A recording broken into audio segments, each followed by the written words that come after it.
And welcome back to College Football Tradition, wherever you get your podcasts. It's Jacob Vanderford, Lucas Miller, and Bryan Partika. We are here to give you the Conference USA preview show today. 10 teams in Conference USA this year, making it one of the smallest conferences in FBS football. Last year, Kennesaw State, first-year coach Jerry Mack, he won the league after beating Jacksonville State, avenging a loss from less than a month prior in the season. Kennesaw State went from 10 losses to 10 wins to claim the league title. And now we get into a whole new year, a whole new era of Conference USA. UTEP leaves for the Mountain West. Louisiana Tech leaves for the Sun Belt. So we just got 10 teams in it. We're going to preview all of them. But first, I got a trivia question for the guys, and that is, who won Conference USA in 2004?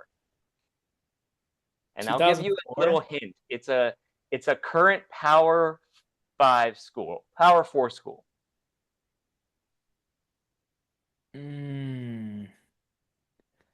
2004, I was 2 years old, man. Dang. Um, mm, Current Power 4 school that used to be in Conference USA, 2004. This team was in a couple different leagues. They were also in the Big East at one point. I think they played a year or two in the American. wow. Are they are they currently in the ACC? Yes, I have a guess. Do go it. for it. Louisville. Yeah, you got it. Louisville. Dang. Yeah. Louisville was 8-0 in Conference USA, 11-1 overall. Their only loss was by 3 points to number 3 Miami. Like, they were a phenomenal team. Who was on that team? I have no idea who was on this team. Like, this was so long ago. Dang. This was Yeah. so long ago. I wonder who the coach was too. Jeff Brom was the quarterback's coach, ironically enough. Bobby Oh, Petrino really? was the coach. Yeah. Okay. Yeah, but they won the Liberty Bowl, beating number 10 Boise State. They were just phenomenal. Great offensive team. I mean, geez, oh man. Let me read off their scores. 28-0, 52-21, or I'll just read off their offensive scores. 28, 52, 34, 59, 38, 41, 56, 55, 65, 70, 55, 44. They were incredible. Oh my Bro, gosh. what? How are they scoring so much? Ugh. I mean, what? Yeah, Trivia that. fact. That was good. Wow. Okay, Stefan LaFours as the primary starter at quarterback. Huh. Jeez. I don't know Well, why. As soon as you said about the Big East, I was like Louisville right away. yeah. And I think that I could be wrong, but Louisville spent a year or two in the American before getting the invite to the ACC. So there was that. Yeah, so that, just to kick us off with that. But Conference USA, another fun fact before we get into our show. Did you guys know that I believe it's 24% of all FBS teams at one point have played in Conference USA? Insane. Dang. It's kind of crazy. I'd love to know what Cusa. the teams are. TCU has, Memphis has. I mean, just that 2004 year was completely different. It was, Southern Miss, Cincinnati, UAB, Tulane, South Florida, Houston, East Carolina Army. Nobody who was in Conference USA in 2004 is still in the league. I mean, it's just That's crazy. absolutely bonkers. Yeah, so a lot of fun. Everybody gets a little bit of Conference USA. So you were here for us, hopefully, for our American Conference preview show. We talked a little bit about each team. We did a little bit of predictions on where we think those teams are going to finish, what we thought the standings might look like. But we're really going to hit it off strong first and kind of talk about the Delaware Blue Hens. They are now going into their second year. Jacob got the background going of FBS football. Jacob, what's the outlook for Delaware going into this year? They open up with Merrimack. Let's go fighting blue hens. As you can tell, I've got the background. I did an internship there one summer. Super awesome campus. Definitely recommend going. But yeah, like Bryan said, second year in the league. Their first year in the league, they won a bowl game. They won the 68 Ventures bowl game in Birmingham, Alabama, beating the Louisiana Raging Cajuns. Crazy that the first year in the league they won a bowl game. But a lot of great players and a lot of production returning. So one of my favorite players in the league right now is Nick Minakuchi, and he returns with 3,683 yards passing, 23 touchdowns. Also is really dynamic in the ground game as well. Go back and watch some of his highlights. He's just going to keep bringing that same energy and mentality and production for next year as well. So I'm excited for that. Also bringing back Sean Wilson, who was one of the nation's better freshman receivers overall. I know the Blue Hens were worried about bringing a lot of these players back because a lot of people were going after him in the transfer portal. But something about Newark, Delaware, I guess, is bringing him back. So Sean Wilson's coming back, slot receiver. Reminds me a little bit of Skylar Moore from UConn, if folks remember him in previous years. Got a lot of that same those same traits. And then you got Joe Silver returning the backfield. So those are my top three players on the Blue Hen offense who return a ton of production. Obviously, Ryan Carty returning. He's in his fifth year at Delaware. He has a 33-17 overall record. That's pre CUSA days. But yeah, overall, really exciting outlook for the Blue Hens. They are bringing in some transfers as well for this year. Bringing in Jalen Bell, excuse me, from safety from Long Island. Jaquise Alexander from North Dakota State, who's a corner. So the defense is bulking up a little bit from the FCS level. So overall, really exciting outlook for the Blue Hens. Excited to see if they can continue and build upon their last year after winning a bowl game. Yeah, yeah, it was really exciting to watch them last year enter FBS football. So it'll be interesting to see if they could take that next step up. Anything else on Delaware? Um, yeah, I mean, I wanted to add kind of, you mentioned Joe Silver, their running back, correct? Yeah.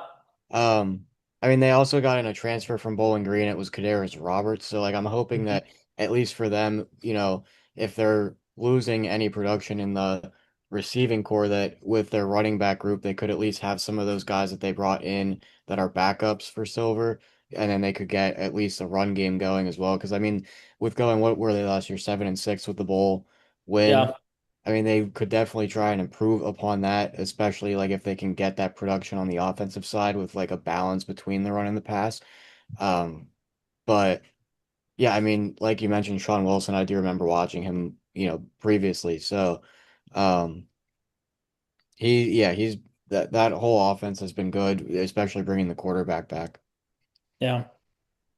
Yeah, it'll be interesting to see. That was a team that, snuck into bowl eligibility last year, and luckily didn't have to wait a year to get into bowl, to get into like actually playing in a bowl. So finishing the year 7-6, certainly something to look back on with pride. Another team that, we're going to talk about a little bit too, but I'm not sure if we're going to be talking about them too much in the season is Florida International. Last year, 7-6, pretty decent squad. Like they were in a lot of games, overperformed a ton, but then also underperformed. This was a team that had a good running back, had a good quarterback, but didn't mesh well when it came to some of those big time games. They lose all 5 offensive line starters. They brought in a ton of transfers because they had to. So I'm not exactly sure what the outlook is for this particular team. It's going to be really interesting to see what the transfer wide receiver from Rhode Island does, because he was a former blue chip prospect as well. So FIU, one of those teams that it's just kind of like, whew, we're going to have to see what this squad looks like, especially when it comes to like their Conference USA play and opening up going at South Florida, going to FAU, 2 in-state rivals in the American Athletic Conference. And FIU too, they're bringing in a transfer from Lafayette, Ryan Gadsden, a cornerback, defensive back. He's a very highly regarded defensive back. Picked off 3 passes last year, broke up 16, had 3 tackles for loss, 53 solo tackles. So he should be a high contributor on the defensive side and should hopefully get up on the draft polls as well as the season goes on.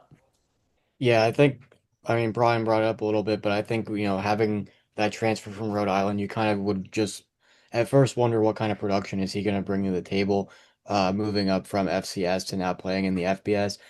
And I'd really have to look at their schedule to kind of break it down more of like where I think this team's gonna fit in, like projection wise with how many wins. But as Jacob mentioned, like on the defensive side for them, if you're bringing in help in the secondary, that's definitely a huge help because they were allowing, upwards of 30 points a game a couple times last season. So especially like in a conference like this where some of the teams, like we mentioned, Delaware, and as we'll get into other ones, are scoring a lot of points a game, they're definitely going to need help on that secondary side of the ball. Yeah, for sure. Is the schedule up right now, the CUSA schedule on the screen? Yeah. Okay, perfect, perfect. Yeah, yeah. In that transfer from Rhode Island that Lucas and I both mentioned, that's Greg Gaines the third. He was 1,000 yard guy at Rhode Island. I believe they played in the FCS playoffs last year. Probably an early exit. It's really hard in the FCS if you're not a part of the Missouri Valley of the Big Sky. But glad they brought him in. They're going to have a ton of production to replace this year. And I think, just looking at that schedule, and Jacob and I already marked it off as losses after the American Conference preview show, is those two games to USF and FAU. But I do think, you got Long Island, you got a Buffalo team that could be down. New Mexico State we'll talk about as well. So it'll be interesting once they get into conference play what this team could look like. Are they going to be battled and bruised, or are they going to be ready to go? So FIU, really excited for them. I don't know which game is Vice night for them. I imagine it's the Missouri State game based on where it is in the schedule. That was so fun last year. Do you guys remember Vice night? No. They did like That was Miami probably like a Vice. Tuesday night game. I Yeah, mean, I think it was. Yeah, they uh, did some things to the field to make it look kind of like Miami Vice, like the old TV show, Ah, and did things with their uniforms. They had like pink incorporated in a lot of things. It was really cool. I that's kind thought of that they were cool. gonna, yeah, I thought they were gonna get a bigger turnout fan wise than they did. It was kind of sad that they didn't over there at Pitbull Stadium. Oh, I dang. mean, if you just look at the schedule based off what you have up there, they're going away against Jacksonville State, Liberty, Delaware, and Kennesaw State, which are, at least in my eyes, like some of the stronger teams in this conference. Mm-hmm. So I mean, that is a really tough draw, I think, if you look at it like that. Yeah, Yeah. absolutely. Like you don't dodge any of the big time players. Even Sam Houston, like, you got them to close the year at home, but it's really, really tough when you're going to go to Delaware in November. Like that's going to be pretty tough, tough out right there. But kind of moving on from that, we'll hit up Jacksonville State, last year's conference runner up. They did beat Kennesaw in the regular season at home. And because of that, they got to host the Conference USA Championship game against Kennesaw State as well, but they lost. It was a close game, really well played on both sides, mainly a defensive battle, as I remember, but ended up falling short. They do draw North Dakota State in week 0 to start the year. North Dakota State's first game in the FBS will be a home game at the Fargo Dome, which is really exciting, I think, for their culture, for their fans, for that city. So Jacksonville State, another team that I think, looking at their schedule, to Western Kentucky, to Kennesaw State, to Delaware, they get a really tough draw as well. But we know that they're one of the tougher teams in the league and one of the teams to look out for this year. Yeah, it's going to be interesting to see what they do at running back, especially replacing Cam Cook. Um, they're losing two all conference guards, losing a lot of linemen as well. Curious to see what their wide receiver core looks like and defense looks like. Obviously, they've won 9 games in the past 3 years, so it'll be interesting to see if they can continue that. Obviously, with Charles Kelly at head coach, see what they can do. But yeah, hopefully we can see them run it back and hopefully take one of these Conference USA titles. Yeah, Yeah, this is a I team mean, this that even, is yeah, go sorry. ahead. Oh, sorry. Yeah, this I was just going to mention this is a team that, since entering the FBS has had 9 wins in each of their first 3 years. So not a bad showing at all. And obviously a Conference USA title 2 years ago. Yeah, that's what I was gonna say. I mean, they've made it what back-to-back seasons winning one. Yeah. Um, I mean, this is another team that we kind of like. I just feel like the same with like FIU. They have a lot of transfers that are coming in that are from lower level schools. They have a couple from, I guess, North Carolina A&T and Albany State. And then obviously they landed the big, you know, home run hit in the Clemson safety. But at the same time, I think like that's kind of a common theme in these conferences, such as the Conference USA and kind of the MAC as well. Like they're kind of building up replacements of players who have either transferred out or gone to the draft with like FCS level talent.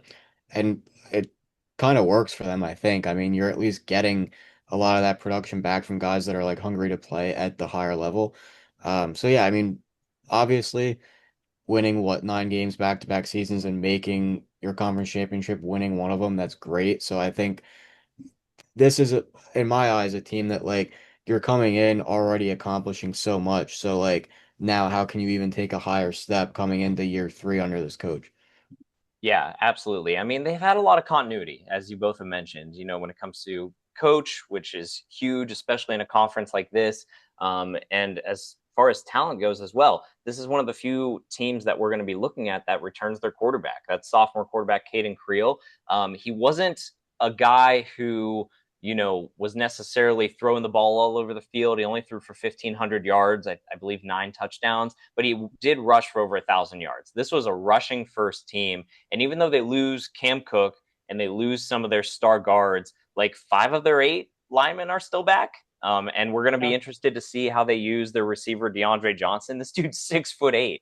And he only scored 6 times last year and had about 700 something yards. But I would love to see more out of him because he is just such a unique and dual threat guy. I would be interested to kind of see him run some sweeps, kind of get the ball in his hands early and often. I just really like this player and really glad that he's still a member. He's still a member of this team because I think he could be a really phenomenal difference maker. Kind of continuing on with that, that's our Jacksonville State kind of outlook. Do we think that this team can make it to a third straight CUSA championship with this schedule? They open up at North Dakota State. Yeah. I'll give them That's the a Eastern really Kentucky win, but I don't Yeah. like that. I don't that's a like that at really all. good game for week 0. Wow. Yeah. Yeah. I'll make a prediction. I think the winner of that game, Jacksonville State, North Dakota State, ends up winning and hosting their conference championship, whether it's the Mountain West for North Dakota State or for Jacksonville State, it's Conference USA, because both teams are very, very talented. North Dakota State made a deep, deep playoff run in the FCS last year, and if you made a deep run in the FCS, you are good enough to play in Conference USA. So I would say that the winner of that game has a really inside track of their own individual conference hopes. I think we probably talked about it when we did like the when we went through week by week almost in that one Mhm. episode, but for North Dakota State, if that's a like really good opening game for them. Yeah. You know, that's a great opportunity. You're playing a team that was just in their conference championship last year and it's your first year in the FBS. That is a huge opportunity for that team. Yeah, for sure. That one should be a lot of fun. We'll be sure to preview that as we get closer to week 0. Moving along to Kennesaw State, last year's Conference USA champions. They open up against West Georgia. They have to go on the road to Tennessee, but all their tough games, in my opinion, are at home outside of Western Kentucky. Liberty, Jacksonville State after the bye, Delaware. Your road game's not too bad. Going to Middle Tennessee in a year like this, I think that is a win. Going to Missouri State in a year like this, I think that's a win. So I'm looking at this Kennesaw State team. Easy looking schedule in terms of the whole league outlook. What do we like about this squad? Go for it, Lucas. All right. Yeah, I mean, something that I was gonna look for, I believe that they have Amari Odom coming back, which was their quarterback from last year. I mean, that offense obviously was like just lighting it up. I mean, they went all the way to win the conference championship. Um, I know my one of my best friends was like really hoping that they would make it in to the college football playoff, which obviously was just not gonna happen. But I mean, this is gonna be the second year under Jerry Mack, so like a 10-4 record last year. I don't remember what it was that they went the year prior to that before they jumped up. Was it like 2 wins or something? Yeah, I think it was two They went wins. from 10 losses to 10 wins. I mean, I that's got another ripped that apart like online for my prediction. That was one of my first predictions ever was Kennesaw State, and that team did not like it. I'll just I'll just point that out. Yeah. Yeah. Although I was kind of right that first year. Second year, not so much. So sorry about that. Yeah, no, I mean, I just think that like if it's another one of those teams where like I made the point with Jacksonville State where like you have that much um success early on in a conference that like you I don't want to say that they would have like the mentality of we just accomplished that much and now we're gonna keep the ball rolling with that and then you just like, end up winning 4 or 5 games. I feel like that ends up happening sometimes at teams. I mean, we've probably seen it before. I can't think of an example, but if they're still able to bring back um, as much production as they had in the offensive side, I believe that they're returning a majority of their offensive line. And then, is it true that they had brought in Ricky Collins? Yeah. Yeah. Hmm. And okay, so I recognize his name, but I can't remember where it was that he had played prior. He played at Syracuse. He was the backup for Stephen Oh, Jelly oh, when he got okay. injured. And Yeah, I mean, he was at okay. LSU before, but I'm just reading up on him and he averaged 5 yards per drop back and then had 6 touchdowns passing to 10 interceptions. Hmm. Um, so it was just not very meh from him. Right.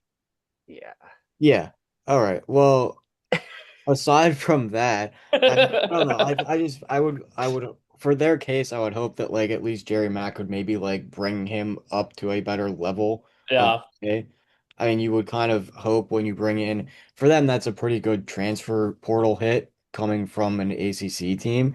Although the stats don't really back that up, but like at the same time, I mean, it's something that you could have improve upon for that offense playing in the Conference USA. He also averaged 12 points per game with Syracuse in his 5 starts. So yeah, like you said, I Yeah, think I if recognized the their offensive name and I was like, coordinator where? can, Yeah. yeah, yeah, if they can bring up his potential, he's definitely a great runner. If they can just bring up his passing, I think they'll be solid. But yeah, like you said, Lucas, like they're bringing in a lot of transfers, bringing in running backs Latrell Murrell from West Georgia, Tristan Morgan from Benedict, got receivers Devon Slaughter, Tennessee State, Braden Monroe, Northern Colorado, Keon Davis, Virginia Union. All of these players had 500 plus yards from scrimmage. So if they can bring these guys in and get that same productions from them, they should be fine on offense. Yeah, we'll have to see because Latrell Murrell, reading up on him too, like FCS guy out of West Georgia that you mentioned, like he had over 800 yards, but only scored 3 times. I mean, Yeah, kind of an got to score more. interesting, yeah, right. Like kind of an interesting ragtag group of guys that he brought in. I mean, obviously we know Jerry Mack, HBCU guy, like has definitely some ties to some of these schools that we're talking about, these transfers coming in from. So he knows talent. I trust him. He evaluated it last year fairly well, I would say. Like that was not a squad that I had winning Conference USA, and they were awesome. So really going to have to see what that team looks like this year. I think the schedule plays out in their favor. I think they absolutely can come back and get back to that game. Especially in a year like this, where I think that there are really like 4 major players that we mentioned, like Delaware, like Liberty, and then Kennesaw and Jacksonville State, um, as we talk about the other teams and Western Kentucky too. I don't want to forget them as well. I Nice. think that like if when you look at their schedule that you have up right there, you Oh, they obviously they're play gonna West Georgia. That's funny. They yeah. play Latrell Morrell's team. Yeah. I think that like if once you hit that like middle grouping there where they're playing like late in the year, Liberty, Delaware, Sam Houston, and Western Kentucky, that is where like you're really gonna figure out what that team's made of, I think. Because Hmm. it's very well that like I mean obviously you can probably chalk up like Tennessee and maybe Arkansas State if you wanted to as like losses. I don't know about the Arkansas State one, but I was just thinking that Hmm. like if you're gonna get into some of the thick of the conference play with like two maybe 3 losses. Like I don't know. It just seems like it's very up in the air to me at least.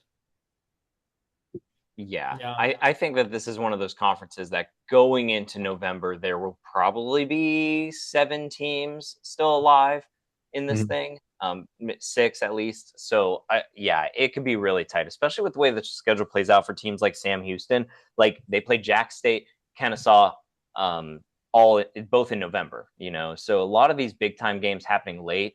Shout out to the schedule makers. This will be an exciting one down the stretch. Yeah, this will be fun to check in on this conference come like, I don't know, maybe near Halloween. Yeah, for Like sure. kind of take a look into it a little bit in the middle of the week. Yeah, right. Yeah, I think it's October. Is it October that they play weekday games? I think it might be October. Yeah, it's October, yeah. Yeah. So, Well, but I guess that'll the be, max starts it up in like November, yep. but hmm Yeah. So Max November, CUSA October. Nice. So yeah, a little bit about Kennesaw State. So we'll be sure to check in with them as the season progresses. Then we got Liberty. Jamie Chadwell. He's been there for a couple years. Obviously, he started off hot at Liberty, just like the Flames. And since then, it's simmered down just a little bit. Hasn't been able to really live up to the hype of the past couple years, and kind of let other teams like Jackson, Kennesaw State, like jump right into that. They do open up going to James Madison. I think that that's going to be a great battle. We're really going to be able to tell where the Sun Belt is versus Conference USA right at the beginning of the year, for two teams that are right up at the top of both of those leagues. Other out of conference games: Gardner Webb, Ball State, and what is the other one? Is it New Mexico State? No, they're in conference. Coastal Carolina. Yeah, so a couple Sun Belt non-conference games going on for Liberty. What's our outlook on the Flames going into this year? One player that I'm really interested to see is Cam Davis, running back transfer from Florida State. A lot of folks think that he could make a big jump this year.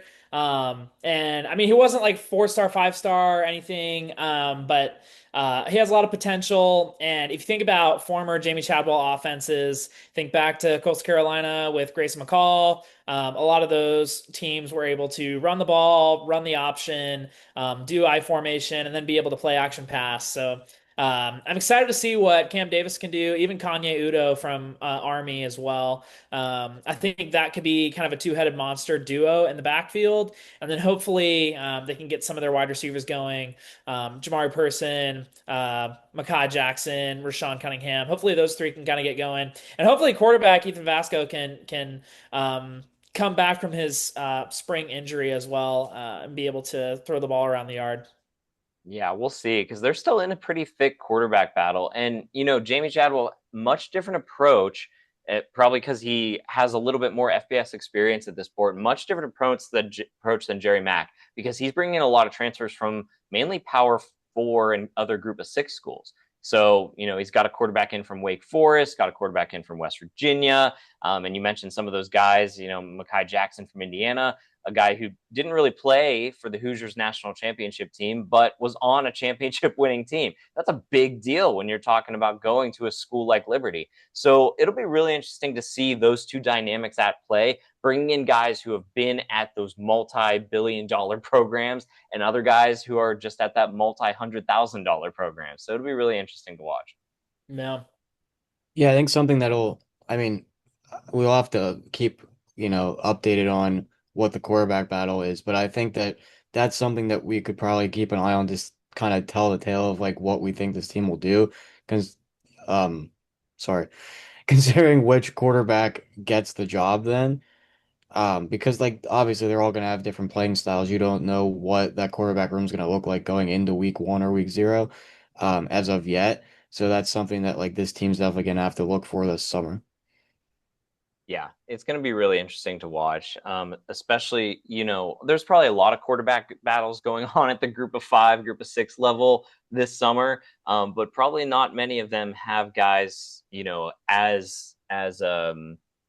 like this, who are coming in from Power Four institutions. So it'll be really interesting to watch. And what do we think about the schedule? Looking at Liberty's schedule, like we talked about the non-con little bit. You go to Kennesaw State and you go to Delaware early. But other than that, like pretty manageable. Like do you dodge Jacksonville State? Yeah, you dodge Jacksonville State. Everybody dodges one team in Conference USA, and that's theirs. So that's a pretty good one. You get Western Kentucky at home. And your November's not too hard outside of that. New Mexico State, Middle Tennessee, and at Missouri State. So looking at this, you can rack up a lot of wins. Yeah. Yeah, be interesting to see. Okay, next we go to Middle Tennessee. This team not so hot in the most recent years, as we've seen from them. They do open up with Murray State. They go to Marshall. They have Nevada at home, and they go to Kansas to round out their non-conference schedule. Middle Tennessee, what do we expect from them going into a year like this, where there's a lot to prove, maybe? But I'm curious what you guys think. I don't know if you want to go first, Lucas. I don't even know where to begin with this team. Derek Mason enters his third year, so he has 6 wins overall in those first 2 years. So not much going on. They are one of the worst teams in SP Plus, 135th ranked. I remember just a few years ago there weren't even 135 teams to rank. Yeah. Yeah, it Is was. is their sophomore quarterback Gagliano, did he replace somebody last year or was he always the starter? I probably watched le- the least amount of Middle Tennessee football that is possible to watch. I mean, Yeah. yeah, like I'm looking at their running back stats. he didn't throw a pick though. 7 touchdowns, 1,000 yards, no interceptions. So. Yeah, And he's and from that's good. Alaska. I mean, their When running backs, like one of their running backs only had 253 yards from scrimmage, and I mean, apparently that is like their leading rusher. Like, when is the last time that they were actually in a bowl game? Was it in, I don't know. there I was want a year to where they were say good. what? There was a year where they were pretty good. I remember. you know what? We need to figure this out. Okay, so here's their last couple seasons. So 3-9 last year, 3-9 in 2024, 4 wins in 2023, but they did win 8 games in 2022. They did have that was Yeah, on the tail 2022. end of Okay. back-to-back bowl seasons, and not too bad in the 2010s. A couple of 8 and 7 win seasons there. Yeah, yeah. yeah. I, yeah, it'll be really interesting. This I is mean, literally, honestly, this conference is anybody's conference. Like, I mean, we're going through all these teams, and a lot of them have a lot of optimism, but a lot is really unknown too. Like, a Yeah. lot of people don't know like what is going to happen with this conference, what players are going to stand out, who is going to be the new stars of the conference. We have some returning production coming back, but a lot of the teams are kind of restocking too. So, I mean, I really think it just could be anybody's conference. You have your mainstays of Kennesaw, you have Jacksonville, you have Delaware. Like those three teams have production. They've won bowl games. They've been to the conference championship. But all these other teams, like there's a lot of unknowns. So it could be anybody's conference. I think Yeah, that this is just like one of those teams where like when you have 6 wins over the span of 2 years, correct? That's the stat that I'm getting at. yes. Where I don't think it's going to be like one of those surprises where they randomly are like, have a game where they pop off against like one of the like big dogs in the conference. Like where like what is the positive outlook to the season, I would say, especially for a coach that like in my opinion, when I look at the record of 6-17 and it's your third year, no bowl game this year, possibly would he be out? Like, do you know what I mean? Yeah.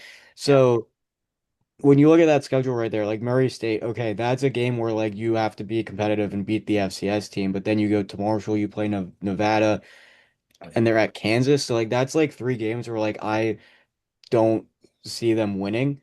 So from there, where like I just don't really know what the outlook is for their season. Like not even from like us looking at it, but for them as a team and like as, an athletic director and as a coach, what is the goal when it doesn't really seem like you're able to compete with those teams who are making bowl games, winning 8 games, 9 games like Jacksonville State, Kennesaw State, Liberty. Yeah, and I really thought when those schools moved up, like Jacksonville State and Kennesaw State, and some of these other teams moved in and around in the league, I really thought that this could have been an opportunity for the Blue Raiders because you've been in the FBS for a while, like longer than most of these teams Yeah. in your Yeah. league. Like, so you really should have been the one setting the standard. And at first they were, but now, Derek Mason entering his third year, I don't know what success looks like for him. You bring up a great question. Like, I think getting to 5 wins would keep him around. And That's what I was right, kind of wondering, yeah. you dodge Missouri State, so it's not the best dodging as far as conference scheduling goes. But you do bring in two interesting transfers at running back. They just went out and looked at stats. I could tell Antonio Martin, he averaged almost 7 yards per carry at Kansas State, and then Terrence Brown, 10.5 yards per carry at Saginaw Valley State. That is a D2 school in Michigan. But if you're averaging a first down every time you touch the ball, that's pretty cool. So I'm looking at that and I'm like, okay, there is some positivity there because you can't just dismiss that. So I'm glad that they brought in some guys, and hopefully developing the run game, because that's what this is going to come down to. Conference USA is about the run game. Who can control?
Do you hear me now? Yeah, we're good. Ah, sweet, nice. Can you hear me? Are we good? Yeah. I can hear you. I am Yeah, sure I am sure that you just made like the greatest takes about Conference USA ever, and Yeah. Brian and Jacob and I heard none of it. I So think my mic died. I made a revelation. I made 40 bets that you got to make this season. Dang. All right, so you got to say him again now. I will say a little bit again. Missouri State used a lot of their budget on their defensive transfers. Got a quarterback going on between Locklear and who's the other one? Henry Billin, the third, fourth out of Duke. So we'll see who starts at quarterback. A lot of questions on offense, especially the offensive line. But we're talking about the first year of Casey Woods. So expectations, not so sure. It'd be great to go bowling, but also would be great to get to the 4-win mark. Dang, I didn't realize Locklear was at Utah or was at Missouri State now. That's crazy. Because so did I he? had one other thing that I wanted to say about Middle Tennessee State, and then I literally couldn't hear anything. My bad. That's the stupid mic. That was all me. No, you're fine. Literally, all I was going to say is I believe so. How we were talking about the 5-win thing and everything. So they back to Middle Tennessee State. They play Murray State week 1 at home. So like that's an FCS opponent. Hopefully you win that. They go to Marshall in week 2, and Marshall plays at Penn State in week 1. So Ooh. that's kind of a little bit of added motivation possibly for Marshall coming off of I would hope, losing to Penn State in week one. Yeah, so I don't know. I mean, Middle Tennessee State, I don't know. You're going to Marshall, who just lost to a Big Ten team, probably, and then Nevada, and then Jacksonville State, and then Kansas. I mean, that is insane. Yeah, tough draw schedule wise. You dodge Missouri State as the only team you don't play. So that's tough. Oof. That was all because I saw Marshall there and I was like, okay, if I remember correctly, they're playing at Penn State. And then I'm like, holy crap, Nevada, Jacksonville State, Kansas, Delaware. Like, that is such an insane stretch. Yeah, that is really hard for Middle Tennessee State standards. Oh gosh. Yeah. Hmm. Yeah, it'll be interesting to see after the bye. Really, no easy outs. Like maybe at FIU is your best one, but it's on the road. Would have been nice to have one at home. Oh, that's gonna be tough. This is a tough year. Moving Whew. on. Yeah. Okay. Did we talk Missouri State really? I was talking Missouri You, State a little bit. yeah, you did. Okay. Yeah. Would you guys have anything on the Bears? No. Yeah. Yeah, it'll be interesting. I think the goal is 4 wins. I'm all over the place now. Okay, New Mexico State. That's the next one we're going to. They open up traveling to Florida State at the beginning of the year. Really interesting week 0 matchup there. Then they host Mercyhurst. Mercyhurst goes to New Mexico and to New Mexico State in back-to-back weeks. Are they just going to stay over there, Lucas? I don't know. I put my hand up because Mercyhurst used to be a Millersville's conference, like literally Mm-hmm. 2 years ago. So Yeah. it's always funny to see them playing up in Division 1 now. Yeah, it is really funny to see them play in the Missouri Valley Football Conference. Really, really interesting. Are they in the Missouri Valley? Are they? I Maybe not. don't They remember. were playing YSU. That's why I thought they were. But yeah. Anyway, so what's our outlook on New Mexico State going into a year like this? They play in the NEC. Oh, NEC. Okay, gotcha. So they were just playing a non-con then. I mean, it seems like their defense is bringing back some production. Secondary's got 3 starters coming back.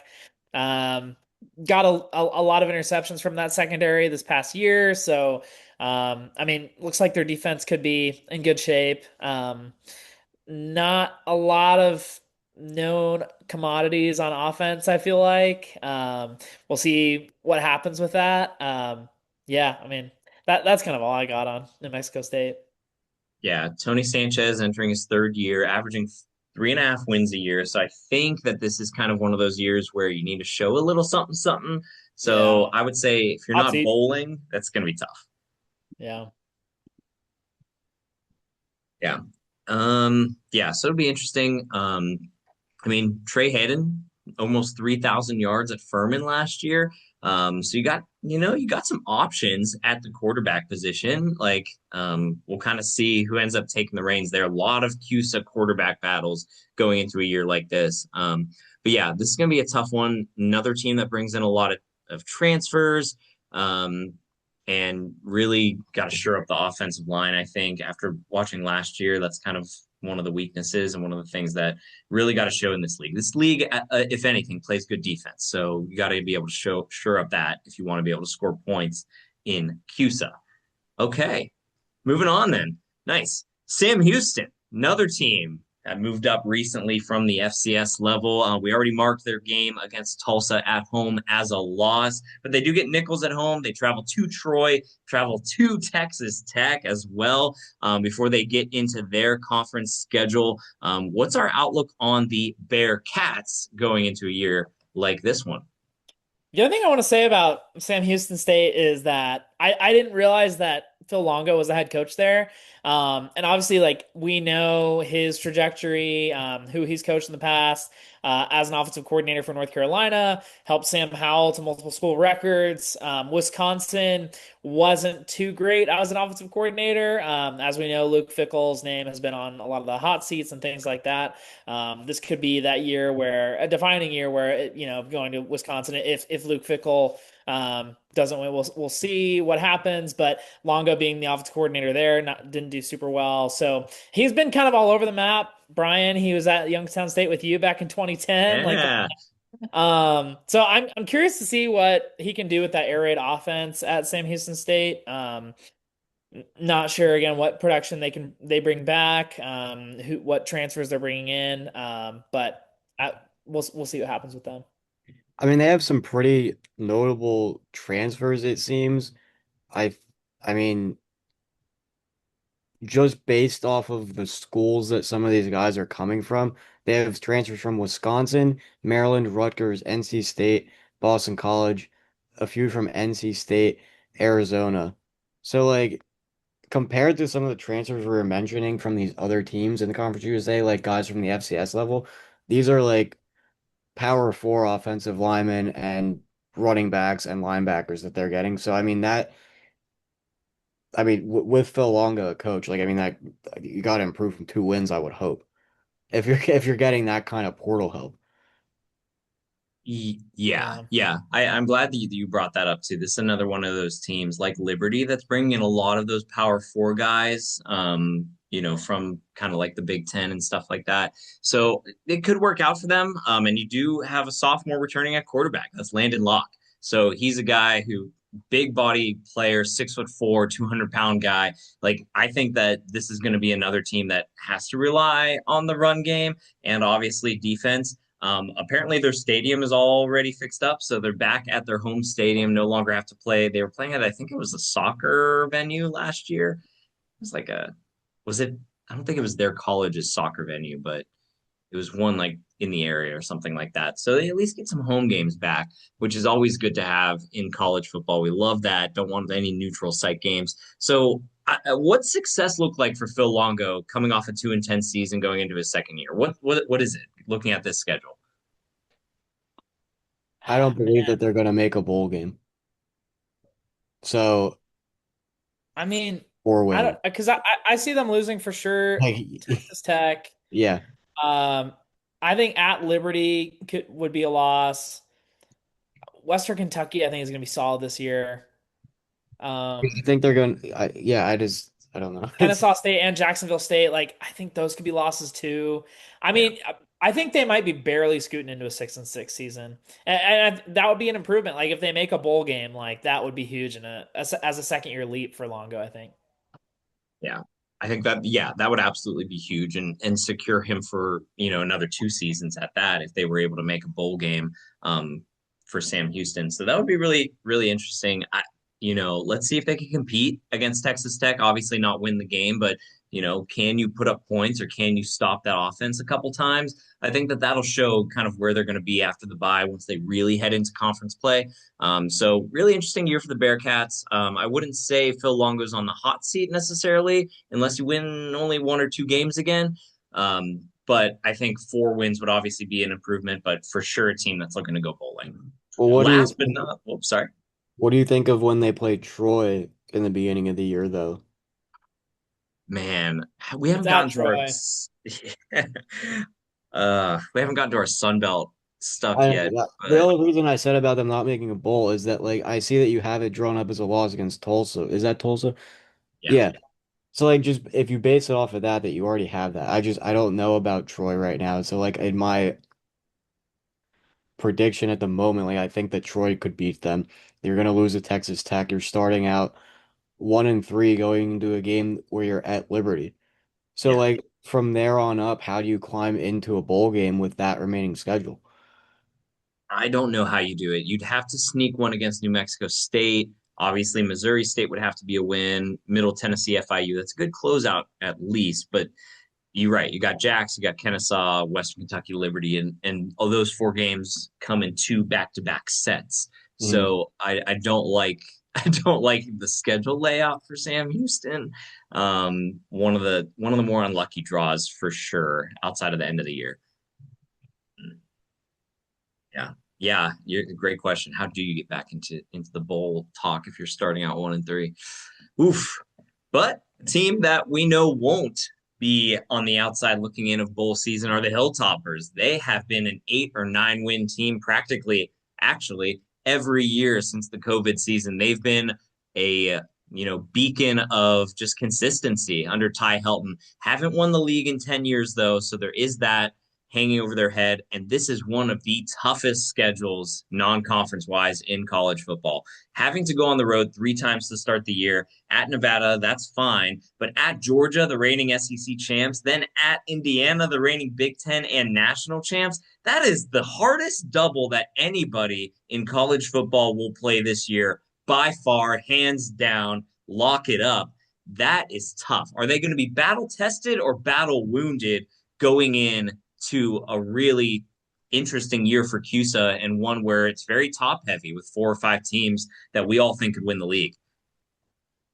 Yeah, I mean, I definitely think Western Kentucky is one of those teams that is in title contention along with your Kennesaw States, your Liberties, your Jacksonville States. I think, and even Delaware is in that group too. I think like all of those teams, and like Bryan talked about, I mean, since 2021, they've won at least 8 games. Like it's just a great several years for Ty Helton at the helm. I think it's going to be another good year this year for them.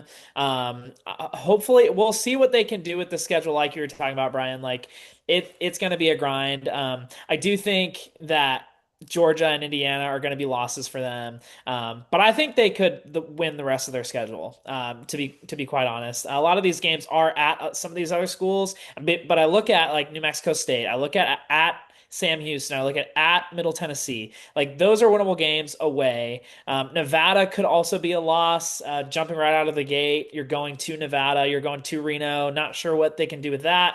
But I really do think like the rest of their games that are at home, I think they have a really good chance to win.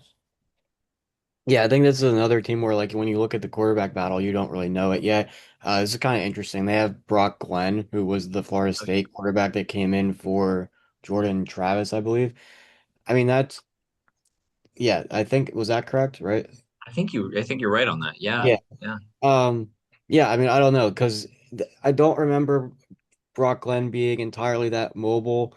I know that the quarterback they had last year, who's returning, was a very, like, dual threat kind of guy. So it kind of will have to like be something we wait and see like what that offense looks like depending on the structure of, you know, the play style of the quarterback. Um, but I think they could very well be a team that goes like 8-5 once again.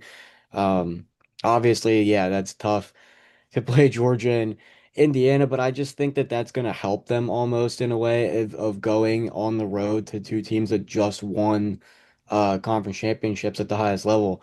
Um, yeah, I don't know. I don't th from just a prediction right now as we're doing this episode, I don't think that they're going to be one that wins the conference, but I think that they could definitely have just 4 or 5 losses on the season. Yeah, for sure. I think that they'll be a tough out for anybody any given week. Certainly has to do with a returning quarterback and battling against an experienced quarterback. So you have that in your favor in a conference like this, where a lot of teams, as we've talked about, are dealing with quarterback battles. You have Dave Harold. He's coming back. Herard. He's somebody who was in the backfield a lot last year, a lot of solo tackles. One of their guys who's returning. Definitely going to need him because they lost a decent amount from their defensive front. So that's one that, got to look at.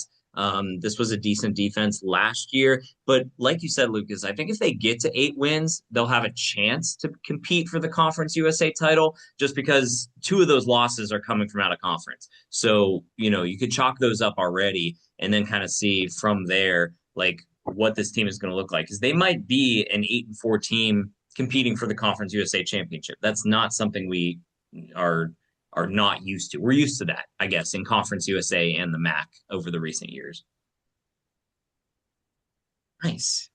Anything else on Western Kentucky? Kind of going off that, who are you guys' picks right now? Obviously, we'll put out official predictions later this summer, but who are you guys' picks to be playing in the Conference USA championship game? Dude, I really like Delaware. I think they're going to be a solid team, but the only thing that holds me back is the at Vanderbilt and at Virginia games, along with them playing at several of these other teams like Western Kentucky. They're playing at Kennesaw State. The road games I think could crush them a little bit.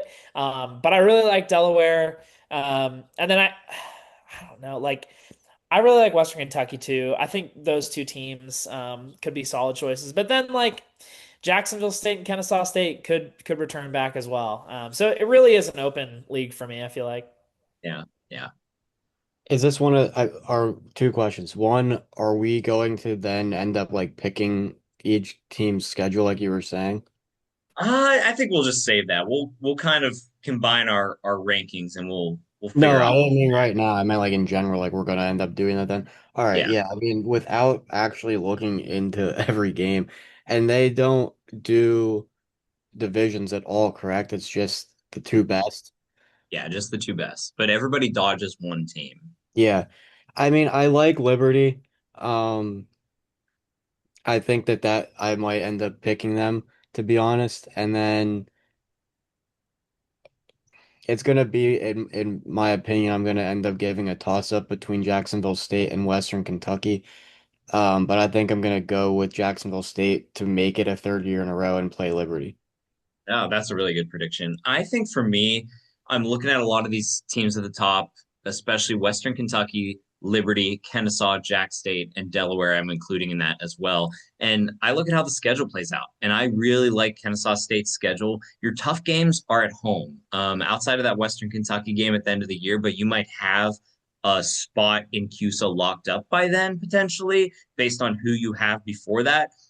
I think the schedule really plays out. Your toughest games are at home, and then I look at Liberty. I That's why I got Kennesaw State and Liberty, is because I really like the way the schedule plays out for Liberty as well. Like FIU, New Mexico State, Middle Tennessee, Western Kentucky, Missouri State. I think that's 4 wins at least, and we'll see on the Western Kentucky game, which is why I think that they could be one of those noisemakers as well. But I'm going to say Kennesaw State and Liberty right now today before we really dive into the schedule later. But yeah, that's kind of who I got. So it'll be really interesting to watch these teams play out, see if Jacob's Blue Hens make it into the CUSA championship.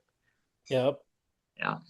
Well, I got nothing else on CUSA. Our next one will definitely be the FBS Independent Show. You know that one will be short because we only got two independents, but really a pleasure doing CUSA with you guys tonight. Thanks y'all for making the schedule work for everybody as we continue on with the summer and our summer previews. Anything last final thoughts on CUSA before we head out?